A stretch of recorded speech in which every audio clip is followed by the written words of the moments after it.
Corona के इस मुश्किल घड़ी के अंदर मुझे कई खबरें मिल रही है कि साथी प्रिय साथी चले गए, कई लोग बीमार हैं और विशेषकर ग्रामीण क्षेत्र के अंदर लोग इलाज कराने नहीं जा पा रहे हैं या अस्पतालों में बिस्तर नहीं है।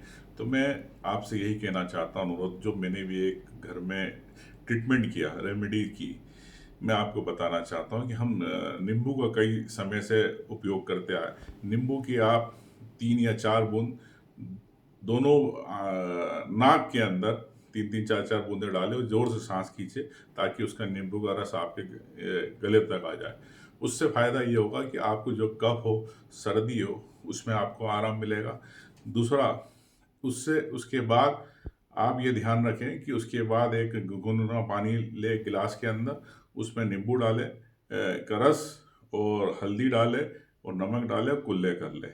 इससे आपको गले को, नाक को आराम मिलेगा। ऐसा है और ये चीज़ मैंने कई वीडियो में भी देखी और मैं आपके बीच में शेयर करना चाहता हूँ।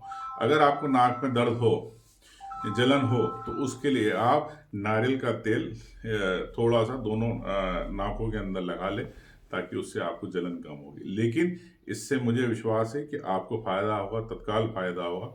ये मैंने खुद किया, कई दोस्तों को कराया, ये मैं आपको भी बताना चाहता हूँ।